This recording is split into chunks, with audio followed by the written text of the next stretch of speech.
ومن أحسن قولا ممن دعا إلى الله وعمل صالحا وقال إنني من المسلمين।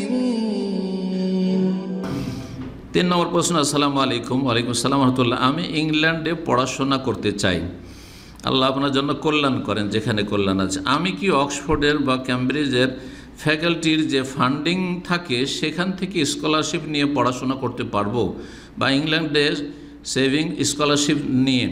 মূলত আমার প্রশ্নটা হচ্ছে নন মুসলিম কান্ট্রি থেকে বা কোনো সংস্থা থেকে ফান্ডিং নিয়ে পড়াশোনা করা কি যাবে?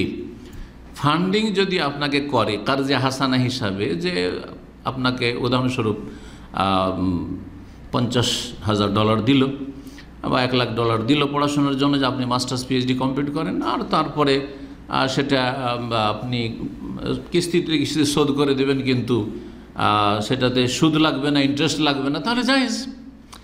এটা একটা। আর একটা ফান্ডিং হচ্ছে ফ্রি আপনাকে দিচ্ছে, ফ্রি।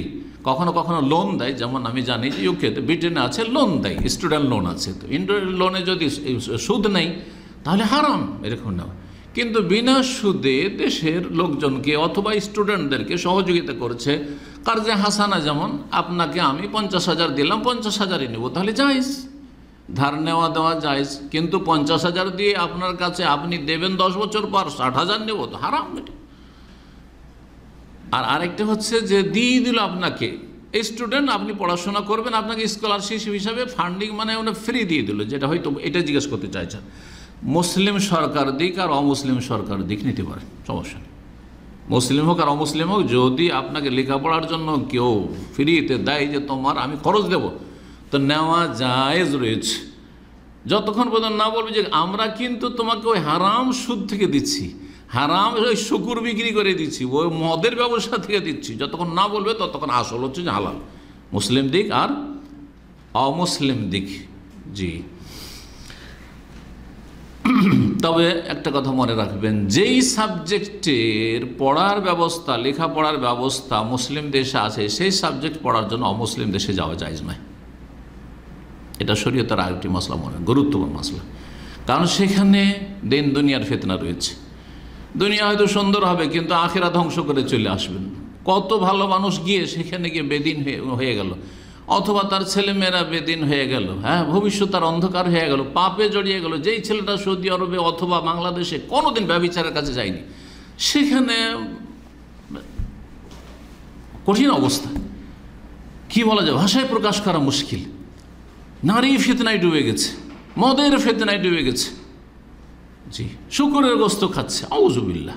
তো যাদের দিনের হেফাজত করতে পারছেন না, সালাত নেই, 5 ওয়াক্ত সালাত পড়তো, কিন্তু ও দেশ দিয়ে বেনামাজি হয়ে গেছে, ওখানে গিয়ে নাস্তিক হয়ে গেছে।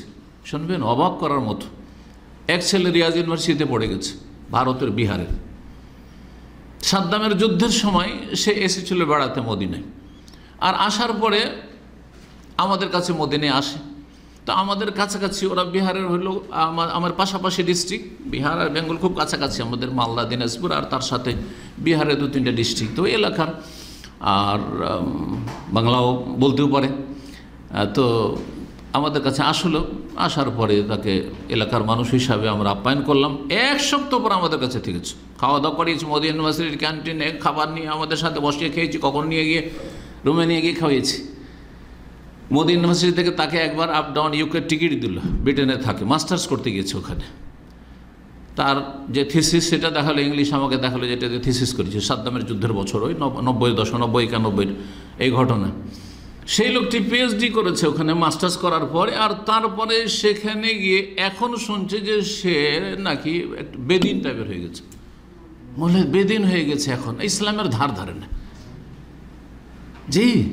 তাহলে কি যে কখন ফিতনায় পড়ে যায়, সবসময় সতর্ক থাকতে হবে। ইসলামী সাবজেক্টে পড়ে গেছে রিয়াজ আল ইমাম ইউনিভার্সিটি থেকে, তারপরে কি গুমরা হয়েছে, নামটা শুধু বলবো না, যাতে করে একবারে যারা চিনবে চিনে না নেয় আর গিবত না হয়ে যায়। কিন্তু এটা নসিহতের জন্য বললাম যে সবসময় সতর্ক থাকার চেষ্টা করতে হবে, কখনো স্থায়ীভাবে সেখানে যাওয়ার চেষ্টা করতে হবে না। আর এমন সাবজেক্ট সেখানে পড়তে যাবেন না যেই সাবজেক্ট মুসলিম দেশে যথেষ্ট, কিন্তু হ্যাঁ, এমন সাবজেক্টের জন্য যেতে পারবে টেম্পোরারি, যেই সাবজেক্টের দেশে ভালো পড়া হয় না। এখন থেকে ডিগ্রিটা নিয়ে এসে মুসলিম জাতির আমি উপকার করব, মুসলিম দেশের আমি উপকার করব, বাংলাদেশে আমি উপকার করব, সৌদি আরবে আমি উপকার করব, তাহলে ঠিক আছে। কিন্তু অনেকে যায় কি ইসলামিক সাবজেক্টে সে পিএইচডি করতে গেছে, কোথায়? সে লন্ডন গেছে। লন্ডনে ইসলাম পড়তে কার কাছে যাবে?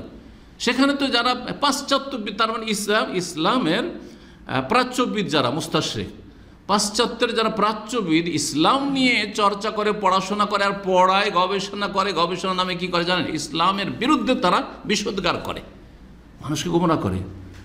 তো সেখানে গিয়ে দিমাগ ধোলাই করে চলে। মিশরের এইরকম বড় বড় স্কলার আছে, ওদের লিস্ট আছে, যারা মিশরে যখন লেখাপড়া করেছে তখন ভালো মানুষ ছিল, তারা মুসলিম ছিল, কিন্তু পশ্চিমা দেশে, ফ্রান্সে অথবা ব্রিটেনে লেখাপড়া করে দেশে এসে গুমরাহর বেদিন হয়ে গেছে তারা। বড় ইতিহাস আছে এই 50 বছর 80 বছরের মধ্যে আমাদের কাছে। জি, সুতরাং সতর্ক, সাবধান। অমুসলিম দেশে সহজে যাবেন না, আর গেলেও দ্বীনের যথেষ্ট জ্ঞান, আকীদার জ্ঞান নিয়ে যাবেন, স্থায়ী বসবাসের নিয়ত রাখবেন, আল্লাহ রব্বুল যেন বাঁচিয়ে রাখেন। এবং যারা চলে গেছে আল্লাহ যেন তাদের হেফাজত করেন এবং তাদের জন্য ভালো ব্যবস্থা করেন আল্লাহ রাব্বুল আলামিন। ঈমান আমলের হেফাজতের আল্লাহ তৌফিক দান করেন।